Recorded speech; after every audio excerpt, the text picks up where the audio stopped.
Representatives has rejected a motion seeking to stop Japa. That has been a trend that sees young Nigerians leaving the country in their drones, in their numbers, for the for greener pastures abroad. Some of them to the United States, some to Europe and other countries around the world. Now, the motion, sponsored by Philip Agbese, APC Benue, who used to live in the UK, was presented at plenary on Thursday. And presenting the motion, the lawmaker said the situation is taking away young, productive Nigerians abroad and, excuse me, should be declared as a national emergency. Now, the lawmaker lamented that the growing statistics of young Nigerians leaving the country, I beg your pardon, and securing permanent residence in the UK, the US, and Canada is a grave challenge for the country as it affects its economic, intellectual, and social well-being. According to him, available statistics have shown that there was a 40% increase in the number of young Nigerians leaving the nation compared to what the United States Department of Economic and Social Affairs, DESA, captured and reported in 2019. Agbese said the UN DESA reported that international immigration from Nigeria in 2020 totaled 1.7 million, which was a substantial increase from the 990,000 in 2010. Well, however, after his presentation and contributions against and for the motion by Sada Soli Jibia, APC Jibia, the Ahmed Jaha, APC Borno, respectively. Now, the Speaker, Tajuddin Abbas, put the motion to a voice vote, but the majority of the members voted nay, and the motion was stepped down. Now, my guest today is a public policy analyst and also former ICANN president, Lagos.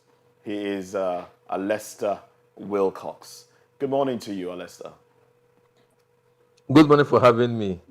Thanks for joining us, and we do appreciate The correct title, the correct appellation is immediate past chairman, ICANN Lagos and DC Society. Immediate past chairman, ICANN Lagos. Okay. Thank you very much for that. Thank you very much. Now, what do you make of this? We've been having talks about stopping Nigerians running abroad, and how it affects the country. But this time around, coming from somebody who himself was resident abroad for quite a while, what do you make of that? To me, it seems laughable. The word really is laughable. I guess you take it out of my mouth. You cannot legislate against somebody's freedom. Movement is somebody's, and which is guaranteed in the Constitution, right to movement and to personal dignity. Now, if anybody chooses to relocate from Nigeria abroad, that is his personal dignity, and we're not in North Korea, neither are we in Afghanistan, where you have such restrictions, such banana states that have such restrictions. Nigeria is a free country with rights and privileges of everyone to be respected and observed. So I'm not jumping abroad. I see most of those things as economic migrants and people who just felt the grass is greener at the other side, and so they do everything humanly possible. Parents will want to give our children a good life. Meanwhile, it is that same tough life that you use to bring those children to that level. So for me, there's pros and cons, but it's not what a legislature that what it sorts. I mean, people elected you for something substantially serious, not to come and be talking about legislation against those. So what do you want to say? Nigeria should not travel? I mean, it's their right, fundamental right, human rights. And there are the good side of Japa. There are the bad side. There are the good side. I don't even see the bad side of Japa, because every year we are producing. Nigeria is one of the fastest growing country in terms of population. You are producing more children. Every year you are turning out more graduates. Every year professional bodies are bringing out more qualified. I'm an accountant. every year, at least we add more than 2,000 new chartered accountants that qualifies into the job market. So if the job market is saturated, there is no it's not expanding the way it's supposed to. And then people have had to find solace elsewhere. And then so what is wrong with that? I don't see anything. I don't see anything wrong with that. Is even the issue of talking about doctors living abroad? Can you employ? Do we have facilities to employ all the doctors that go and find out the list of doctors? The other day it was said that Abu Salim University, Ekpoma, that has a capacity of 50, is having over 700 medical students. So you are producing that number, and then the economy is not expanding to accommodate them. The government cannot employ all of them. And you say they should not go abroad. What would they be doing? So if we have a way to export, we're talking about export. Labor is an exportable commodity. So if we can have well-trained persons that services can be required elsewhere, why not? Why not? We should be able to do it. We should be like Nigeria is having technical agreement with so many countries. We have this technical agreement with other countries to supply them skilled manpowers. If Nigeria is doing that at the national level, Okay. so why can't it be done by individuals? So I don't see anything wrong with it. Okay. Now, in terms of Japa, now there's an ugly side to it that you probably may have ignored. That's the side where people basically are told that okay, they can get things done better here, and then they go to people that they feel can assist them to travel. In their own minds, it's an opportunity for greener pastures, but on the other hand, it is trafficking. All right, it is human trafficking on the other part because then they get there, passports are taken away from them, and then they are made to work. Now, these people that make them do the work are basically their sponsors, those that sponsor them to go abroad. Now, we also know that in the medical field, there have been a call for caregivers, and organizations have come up to say, okay, we can sponsor you, to go abroad and be a caregiver or an auxiliary health worker or an auxiliary staff, and then you get to pay a certain amount of money. That in itself is tilting towards trafficking. But it is all still called Japa, the run abroad syndrome. What if we come up with laws that will hinder institutions like that try to make people come work and then pay some money pending when you're able to pay everything off? Let me say this. I will not restrict anybody that wants to travel abroad for whatever reason, even if you want to go to Ghana. A lot of people leave Nigeria and go to Ghana. They say they are hustling. A lot of people leave Nigeria and go to Benin Republic.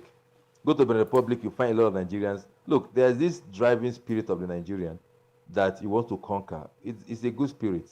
And at the end of the day, this cash dovetail, no matter how small, dovetail back to Nigeria in terms of diaspora remittance, even if it's from Togo or Cotonou or Cameroon. Now, the ugly side of human trafficking, which there is enough law against human trafficking. There is law against human trafficking in this country. Most of this law is a federal law, and they have been domesticated in most states. So there's a law against human trafficking. I don't empathize with those. I don't sympathize with anybody that will willingly give himself, submit himself to say, I want to go abroad to go and be a house help. A lot of people.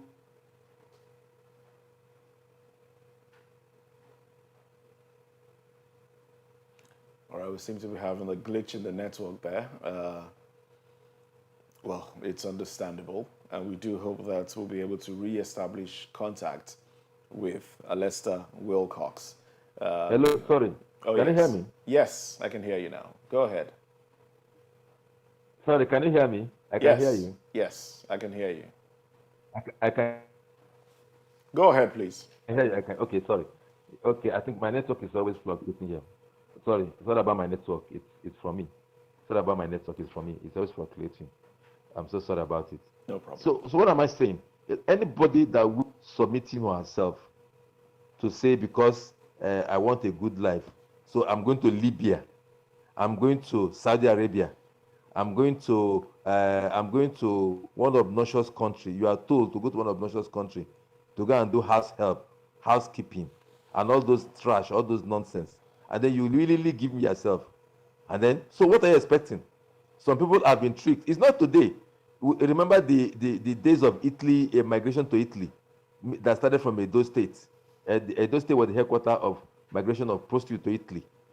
That was in late 80s and early 90s. You know, Yes. we had all those issues. And if anybody has not learned now, in the if in the 80s, late 80s and early 90s, people started doing prostitution trafficking to Italy, and then in some of the children that we are doing it now, we are not born then. So if as of today they now start doing it, and then so that means it's a profitable trade for them. And anybody that willingly submit him or herself to be exploited, willingly submit him or herself to be exploited, I don't have sympathy for that person.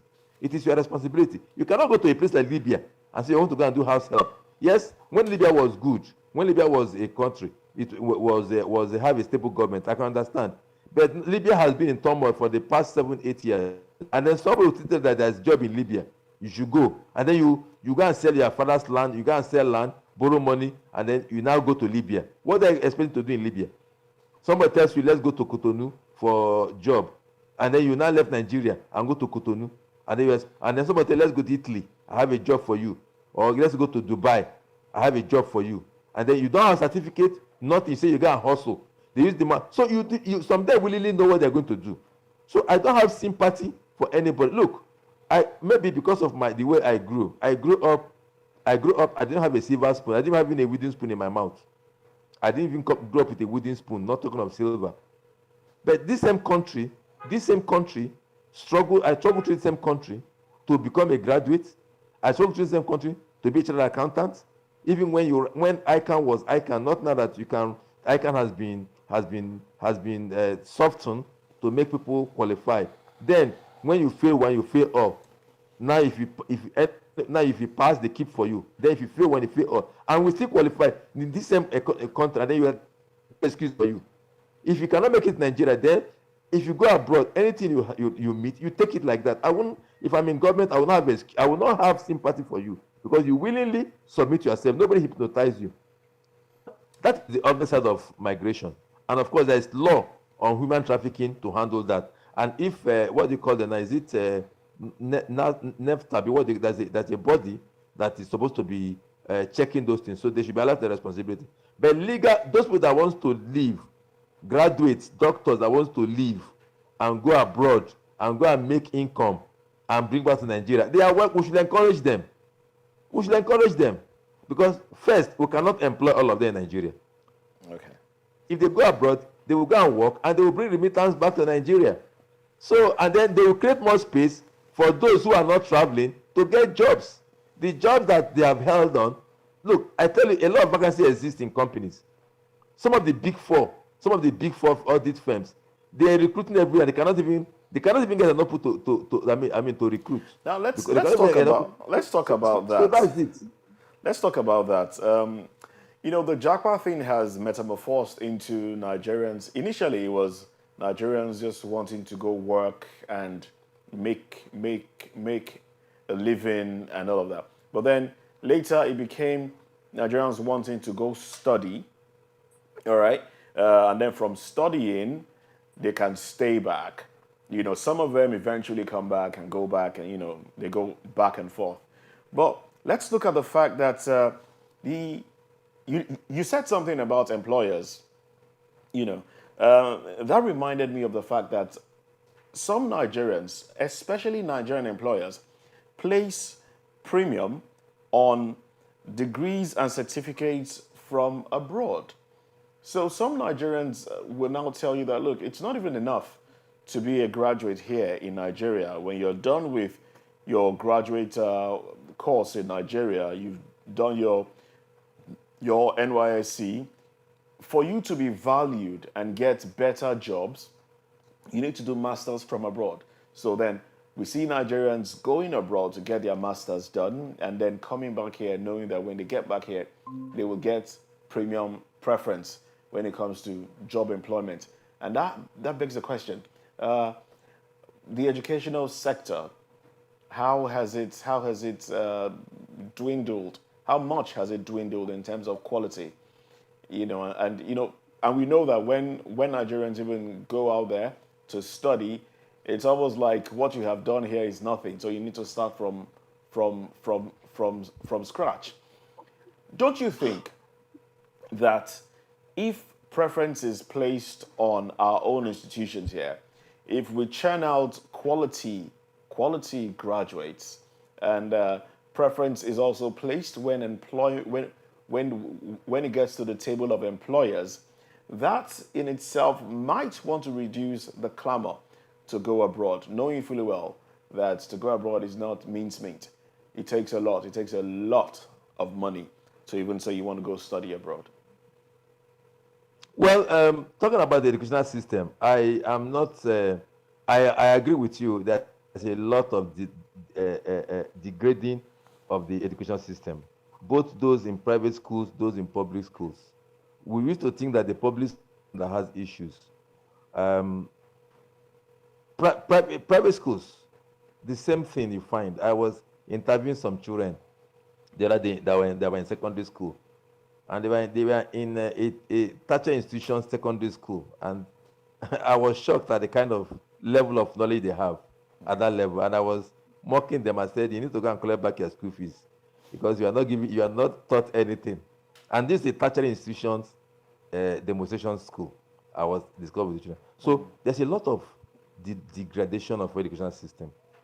But the same certificate that they have that you get from universities is what you take abroad and you work with. The same. No, Maybe yes, maybe for doctors. you have to study there first. In some cases, when you get there, you put your certificate aside and pay to get into the educational sector there. Study for a while before you can get a job. Except those that do, What I'm saying, maybe hello. unskilled labor. Go ahead. Yes, what I'm saying is for some profession that need certification, forensic medical that needs their own board certification. Yes, you need to go through their own system for you to get their certification to work. Medical, doctors, dentists, nurses, they need that. But if you leave Nigeria with a BSc and go to do masters in the UK, it's the same. They will still admit for a master. So what is wrong with that? So yes, we have people. The curriculum is adequate. Okay. Maybe the delivery of the teachers, and the comprehension of the students might be the missing link. But it is the same certificate they take from here, go to Canada to do masters, go to US to do masters, and they excel. This is the certificate they will take here in Nigeria, go to UK to go and do their medical exams, board exams, and they pass. Okay, you might go through some tutorials because of jurisdictional licensing. The same certificate they get from me as an engineer, that you take abroad and do masters. So you will not go abroad and then I said you are not going to start afresh. Sometimes we're even far better than them, because right now, even overseas, in most countries, they even tell that the examination is not necessary. They're even reviewing to accommodate their own delinquent children. It's not only in Nigeria you have delinquent children. They have more delinquent children abroad, people who are not ready to study. So they're even tweaking their own education system to even meet the needs of their own people. So now people are telling me that the examination is not necessary.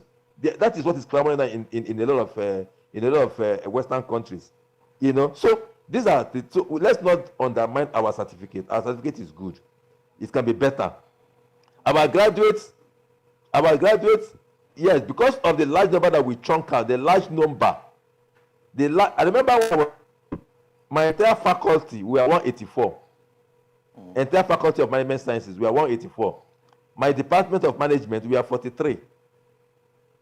Now, I just mentioned that Edo State, the division panel in Ambrose Ali University says medicals, faculty of medicine alone had over 700 and something admitted. So you can imagine such a large number, and faculty are not expanding. So people just, because of certificate, people just want to go through school. They come out, sometimes they have nothing in their head. And there are people that will be telling you Nigeria is not good.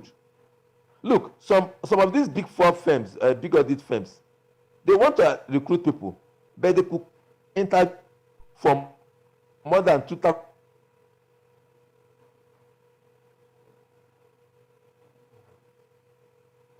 All right, sir. Well, we'd like to get his line of You want thoughts. to Japa, Nigeria is not good. The same people that be saying Nigeria is not good, you are not equipped. You can't offer anything. If you go for an interview, you fail interview, you can't even answer a single. And then your own is Nigeria is not going to Japa. When you Japa, you want to go and wash plates. Most people that Japa, they go to wash plates. Most of the Japa, they go to become security men. They go to become janitors. Most of the Japa, you have a BSc in their history, a BSc in linguistics, and you are shouting you want to Japa. When you Japa, what will you do? You can't work in Asda. Okay. You can't work in Tesco. Okay. You can't work in Walmart. Okay. And start picking them. let's Complaining. okay. So these are some of the basic things. So they don't have skills, they don't have proper orientation, they don't have proper skills, and they want shouting that Nigeria is not good. You not develop yourself. Today, IT is the you don't develop yourself for anything. All right, let me me interrupt you here. That's how it goes now. Lester, let me interrupt you here. Now you say you've not developed yourself. Now let's look at it from this perspective. The Nigerian man, the Nigerian basically does everything for himself. All right, that is enough trouble. The Nigerian provides power. The Nigerian man is burdened with ensuring his own security. The Nigerian man is emboldened, is burdened with ensuring that he provides light, electricity for his business to thrive. So doing business becomes cumbersome when what government should provide for you, even if you are taxed for it, you are providing for yourself, and then you are still made to pay certain amount of money. Now, this in itself is a lot. Now, some people that run to the abroad will tell you that, look, at least things are working. That's what they will tell you. They might be washing plates. They might be cleaning up dead. They might be washing cadaver or whatever the case may be. But they know that what they are earning is enough to provide them with electricity. It's enough to provide them with some groceries. It's enough to put a certain kind of roof. It may not be what they enjoy here in Nigeria, but it's enough to provide a certain kind of roof. They have electricity to keep themselves warm or cold, depending on the weather. You know, they have those things. So in comparison with here, you're not earning so much. You know, you go to school, you come out, you're not earning so much. You need to work extra hard. I'm playing the devil's advocate now, all right? So you have to work extra hard to make the money, and then you have to pay taxes from the money that you have made. You have to pay the government. You have to pay electricity bills. Sometimes estimated billing system, which is over the roof. You're made to pay high, and then you don't even have electricity. So it's the Nigerian person works extra hard right here in Nigeria. And that's the argument when some tell you, look, we just have to go. Recently, I don't know if you're privy to this information, sometime last year when there was an upsurge in Nigerians traveling abroad, I know a few people, one specifically, a house owner, a property owner, sold his properties, resigned from his place of work, sold his properties which he inherited to travel abroad with the family. Why? Because they were concerned about security. The fact that the elections might come and trouble might break out. So that fear in itself, that you are not secure, you provide your security to the extent that you can, and then the one you feel, oh, you cannot provide for, the next thought is, let me run. That's part of the things that we are talking about here. So I, Shouldn't I, government I shouldn't totally, I shouldn't totally government disagree be with you. thinking about doing something to? I totally disagree with you, sir. Go With ahead. due respect, You're I free totally to do disagree with so. you Tell me because your point. now you are running from Nigeria. You are claiming Nigeria is not safe. You don't have security. You don't have security. You are running to America, where you are not sure that when your child go to school, he will come back alive. You see, we discountenance what happens abroad because all of us want to go abroad. So are you sure? Look, Are you sure that when you go from Lagos to Ogun State, you will not be abducted on the road? Are you sure about it's the that? same thing everywhere. It's just like I'm very sure because security in Nigeria is over bloated. I go to Ibadan every weekend. God gives safety. There has been armed robbery in Nigeria. Armed robbery, insecurity has always been, criminality has always been the bane of the world. Even in China, with as strict as they are still criminals. So criminality is everywhere in the world. Area boys, pickpocket. It's not a today business. Before how many times we in America? Synagogue shooting, marketplace shooting in America. But now it's the in thing. Meanwhile, you are not discounting that. You are not saying America is not safe. You queue at them back and then to get American visa. Even though you know that every day there is school shooting, every day there is burglary, every day. In fact, how many shooting mass have we have in America this year alone? How many people have been killed as a result of mass shooting, mass shooting, knife attack in the UK? We just had a funeral of a group of people that were killed in the school in the UK. How many people? But you see, because we hate our country so much, we don't want to say anything good about our country. So everything about Nigeria is bad. Everything about the UK. Look, I've been to these countries. Weather. You enjoy a good road, well-paved road. The environment is sweet, but you pay for everything. A lot of them who are Japa and are working in Walmart, you work in a place where you must stand. If you are having 6 hours shift, you stand for 6 hours. Not in Nigeria. You are given 6 hours to work. I work at you in Nigeria. Is it the same thing? The next year is not my father's work. I'm tired. You are given 6 hours to be on the beat. Half of the time you are pressing your phone. Half of the time you are calling your home. You are calling the house.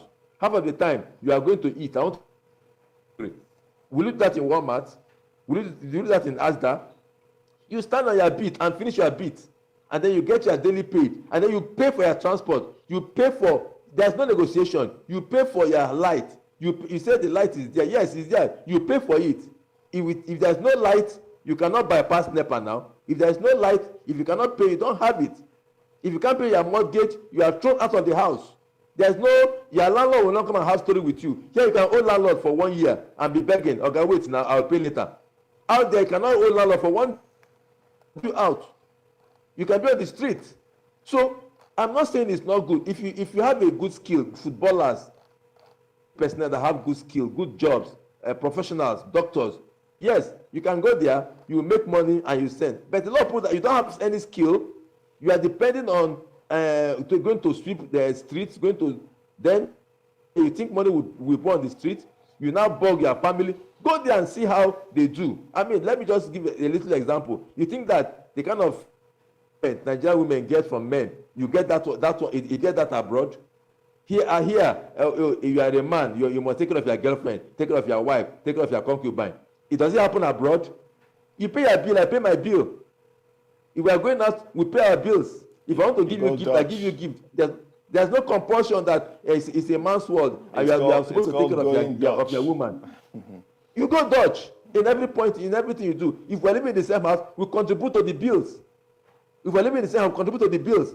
It's not in Nigeria. Look, even abroad, people are measuring what they eat, especially Nigerians. They will tell you, oh, if they buy hamburger for £5, they will not be comparing to naira. Say, hey, in naira, in Nigeria, this is like 3,000 naira. If you buy a wedu, £3 or £5, you now be wondering, in Nigeria, that the way is 50 naira. You pay house rent of £1,000, £1,002 per month. In Nigeria, that is like 3 years house rent. You pay it in 1 month. You pay for it. I'm not saying that you pay for it. So some of them cannot come back and tell the truth. So they cannot come back and say, look, oh, it's not as it is. So, but because they've gone, They have to pay the loan they use. Okay, How now can somebody who has a house, you have a house, you have a job? That is stupidity. You say election is going to scatter let's look at Nigeria. it this way. That is stupidity. Let's look at it this way. I know you're not you are neither in support nor against, because you have stated it clearly that the lawmakers should not try to hinder anybody from going abroad if they want to go. But your position is that it is reckless to abandon Nigeria, abandon the opportunities here, and run abroad. I believe, yes, that's your take. But we are just trying to flesh this out a Exactly. bit. So we're trying to flesh this out a bit. That is, if you have any legitimate to go, please go. But if you don't have anything legitimate, you just sell. That is the in thing. Some people borrow money to send their children abroad to go and do masters, and those children becomes recalcitrant. They lost touch. They no longer know the African culture. They become alien. Some people will sell some families will have to inherit their houses, without to inherit their businesses. It's coming to that. Because a lot of people, all this mad rush, I want to give them good life. You give them, they don't come back. And then they become alien, and then it is not your house boys, it is not your uncle's children that couldn't go, that will not inherit your house, that will not become those that will inherit what you have worked for.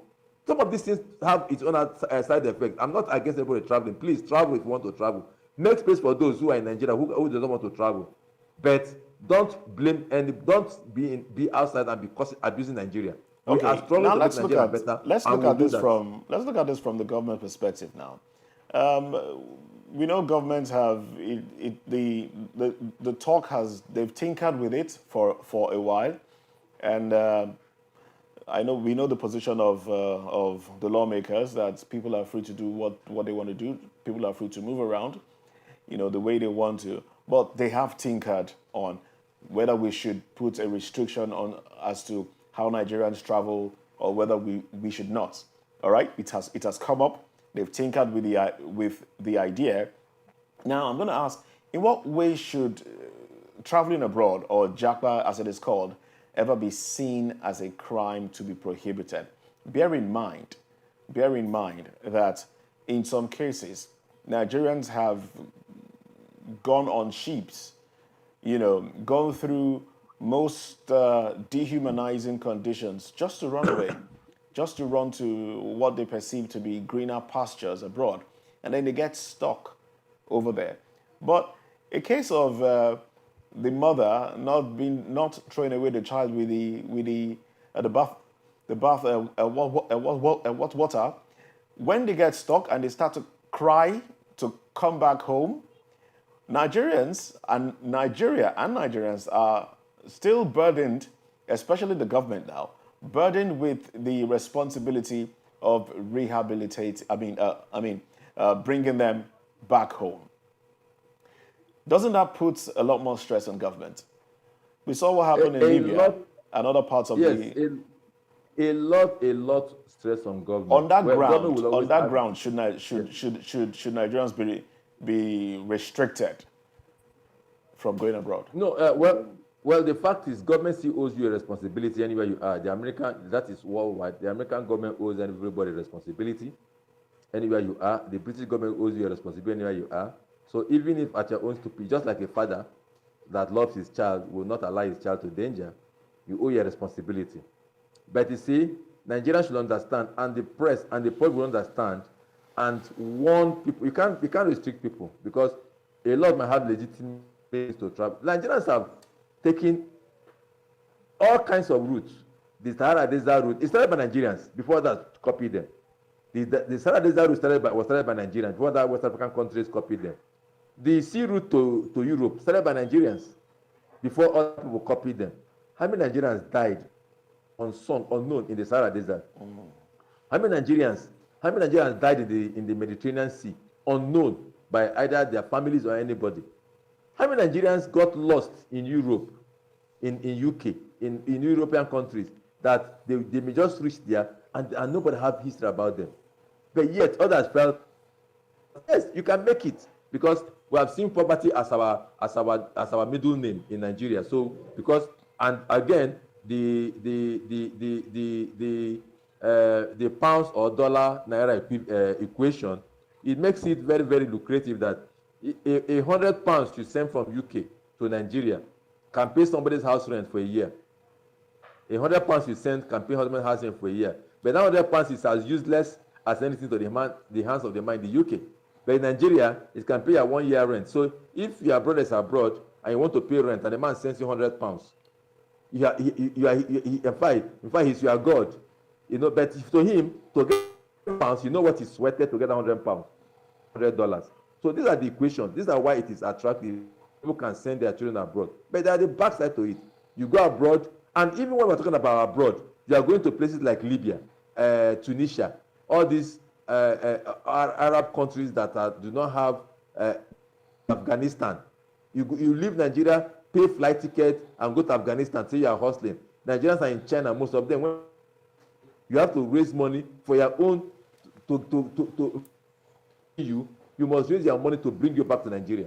So a lot of things, but that is not a guarantee. That is not a point to override the Constitution. The Constitution has made it clear. You're a free agent. You have a right to move, to freedom of movement, freedom of expression. So we cannot restrict you because you might have a legitimate reason to go, and then everybody will think that you are going for other things. So it is the society, it is families, it is parents, it is communities, it is the press, it is we analysts that will be sounding this in people's mind. Let us stop poisoning people's mind about Nigeria. Let us stop poisoning people's mind about Nigeria and giving people Nigeria is not good a place. Everybody must travel to make it. Everyone must travel to make it. They must travel to make it. When we give such impression, oh, everyone must go abroad to go and do masters. Everyone must go abroad to go and do to go and live. When we get that impression, then we are inciting people to do these things that sometimes when it backfires, the same us, the same press, the same analysts, the same family, the same community will not blame government. Oh, in Libya, they are stranded. You cannot bring them back home. So the government must always do their own responsibility. But we also have a responsibility to stop these things from happening. To stop these things from happening. People that have legitimate reasons, I don't have a problem with you traveling. You can go.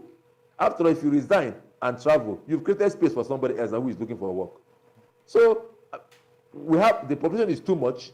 We cannot accommodate everybody. So if we can export labor, all well and good. It's a good exportable commodity. If we can export labor, all well and good. So long as you bring remittance back home, that's why remittance, we'll clap for you. A lot of Nigerians are abroad, making it big. Some of them have become, are now in government. We have Kemi Bednock in the UK. We have people in the US. One was just sworn in as a mayor in one of the cities in Colorado, in US. So they're all Nigerians. So if you can make it abroad, no problem. But remember home. Don't stay there and be abusing home. Don't stay there and be inciting people to come out from Nigeria. Look, I'm not with a silver spoon. I'm not. People say you are. Well, I'm not rich. I've not made it. Your case might be one of the peculiar ones. I've not made it in any way. I'm still struggling. I've not got anything from government. Free university education I had from government. I've not worked for government. I've not made anything from government in this country. No government can say that I have made it myself. As we speak, I'm a consultant. If I job sometime for months, I will not see a job. I do it and I do it very well. It doesn't stop me from being a good Nigerian. So I'm a consultant, I'm an accountant, I'm into consulting. If I see a job, I do. If I don't see, I will not start blaming the president, blaming Nigeria. It is my skill and my negotiation. In this country, people are building houses every day. Houses are built all over my street. Okay, let's look at this now. Let's look you see my network fluctuating because a new house is built up every day. Around me. So things are happening, and to propagate the positive side. And let me just say this: Nigeria trains you as a doctor, almost free of charge. How much is the school fees you pay? How much school fees do doctors pay in the universities? You don't pay, for your 6 years. You won't pay up to 500,000. Yet you come out. The next thing is you are jackpotting. If it's those professionals, I think there could be some restriction, because Nigeria trained you as a doctor for goodness sake. Nigeria trained you. Nigeria paid for you in your housemanship. Trained you. If you go to a private, your father's property.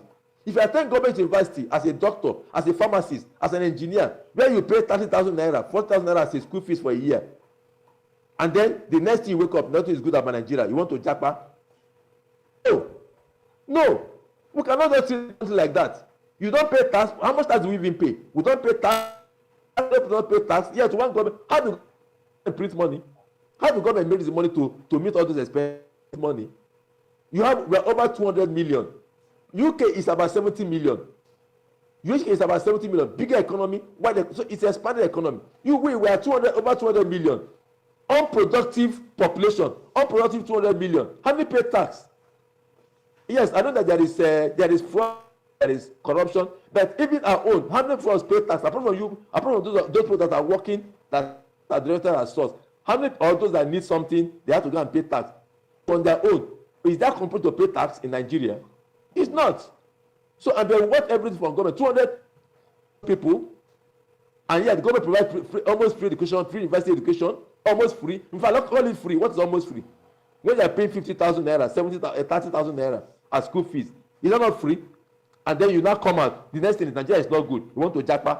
All right. Come on, let's be fair to the country. Let's talk about how government can deal with the factors that cause this migration, migration of Nigerians to other climes. Some of the factors. Let me take you back in time to the 80s when the naira and the dollar were, struggling for who was superior. In fact, record has it that in 1985 precisely, the naira was stronger than the dollar. Naira was at par with the pounds. It was at par with the pounds, and that meant that it was stronger than the dollar.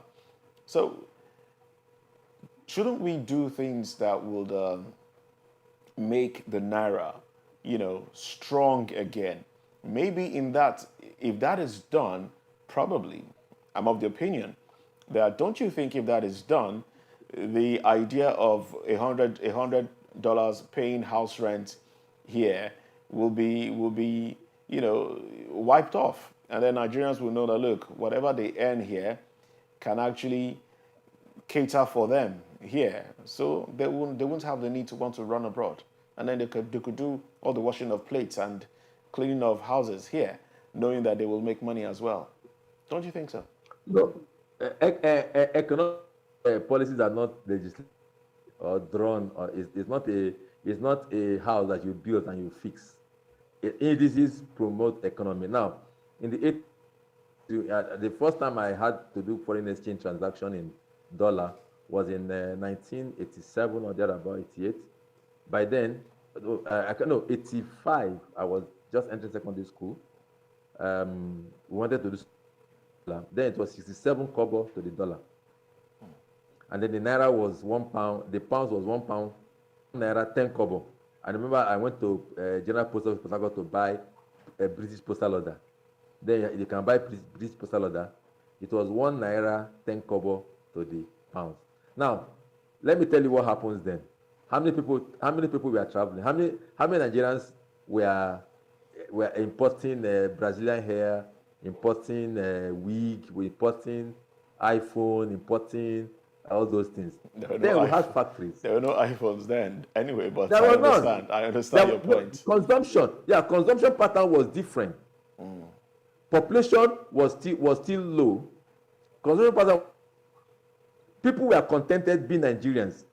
Contentment was the key word. People were using black and how many people have TV in their houses? I remember in my compound then, only one person has TV. All of us go and stand at the window to watch. Of course, there's nothing called generator. If NEPA takes light, you use candle or lantern. Exactly. So that was the life we lived then. So then government fixed exchange rates. So growth was limited. Then when government liberalized through the IMF, when the IMF began to liberalize a lot of government, the first time we had foreign exchange, the naira fell from 1 naira to the dollar to about 3 naira to the dollar, and it continued. It's not a free fall. It's not. Nobody did it. Our consumption pattern has changed drastically. Okay. Today, I'm sure, sir, in your house you have 3 TVs. One in your children's room, one in the parlor, and one in the master bedroom room. Some people have 3 fridges in their houses, 4. Generator in my compound, we are 13 flats. We have more than 16 generators. Some people have 2. You understand? So patterns have changed. Yet our earnings, foreign exchange earning, is not expanding. So the supply. And again, it pays Nigerians to have it that way. Because any remittance that comes in, no matter a man that is useless to somebody in UK is in Nigeria. £100 in the UK can serve it maybe for one. It can't even serve for 1 week. Transport, it can't take 1 week transport and breakfast. In Nigeria will give you some people 1 year rent. Do you understand? So it pays. It's a good system. And know that income has also increased. In those days when I left university, my salary was 2,000 naira. When I left university, my salary was 2,900 naira. I bought my first TV for 1,000 and something naira. I had to save some money. That was my salary. But today, a fresh graduate that works in where I work, where I started my employment when I started, earns about 350,000. Of course, naira in that same organization as a fresh graduate. But today, a fresh graduate in that organization earns about 350,000. So income has changed. That has changed. So you cannot come back to that level. But what we can be doing now is to try and see how we can build up the economy to be more robust, to create more opportunities, to create more jobs. And then when we then begin to export, when we export and earn more foreign exchange, then the naira can be start having value. Right now, it's the law of demand and supply. If our demand for foreign goods is too much. Look at Nigeria. The biggest consumer of iPhone in the world is Nigeria. The biggest consumer of iPhone, not even US, is Nigeria. And so when you begin to have such kind of unbridled taste for foreign goods, what do you expect the currency to do? The currency must not die, because you need the currency to import those things. Today everybody is in China. Everything we do is from China. Every foreign, our foreign consumption. Go to Broad Street. Broad Street used to be Broad Street. Now it is Market Street. Every shop, every office in Broad Street is now boutique, is now shop selling what? Bag, shoe, jewelries, phones, and all kinds of things. Clothing. That's what we so, and they're all imported. We used to produce clothing in this country. Aba was a very good a place where they produce good clothes and shoes. Today, everything is imported from China, from Taiwan, from Italy. So what should government then do? What should government do? Government cannot. You see, the past government tried to liberalize by banning things, closing our borders. But what was the reaction? Nigerians revolted. Oh, we are hungry. We cannot do business. So until we come back to our senses, until we accept what government is doing. Look, I'm not holding before government. Government is corruption in government, which I believe that Asiwaju Bola Ahmed Tinubu will address. The way he's going, he's handling a lot of things. There's a lot of laxity in government. There's a lot of inefficiency in government. I know that. But as a Nigerian, do you know that Nigerians are using dollar as a store of value? You now use dollar as a store of. Nigerians are paying for service in Nigeria in dollar, even against a law that banned it. Nigerians, a lot of schools domicile their school fees in dollar in Nigeria. A lot of hospitals domicile their fees in dollar. A lot of hotels domicile their fees in dollar. And they are displayed. And Nigerians are patronizing it against the run of what the government says. So we as Nigerians, the recovery of this country is in our hands. Government can do all the fine policies. How can it be using dollar as store of value? Some people that earn high, some people in this country earn not even MDs. I'm talking of day-to-day managers or something. Some people earn 4 million, 5 million per month. When you need maybe about 500,000 naira to survive in a month, after that you live a big life. The rest when you convert to dollar, you go to dollar. Who supplies the dollar? Why would the naira fall? When you buy dollar and store, you are buying dollar and you are storing for what you don't need, because you don't want to keep money in naira and dollar. So you put pressure on the dollar. Right. Now all the people that are traveling abroad, it's not dollar that they use. You put pressure on the dollar. All right. So when you put pressure on the naira, and then because the dollar is limited in supply, you put pressure on it, the value will go up, and that is what we are seeing. It's a simple demand and supply. All right, then. Thank you very much, Lester Wilcox, public affairs analyst. Thank you for coming on the program. We appreciate you. It's always my pleasure. Anytime. All right, then. I'm grateful. All right, that's it on Political Voice today. That's how far we can go. Political Voice will come your way again, same time next week. My name is Moses Humphrey. Do have yourself a beautiful day.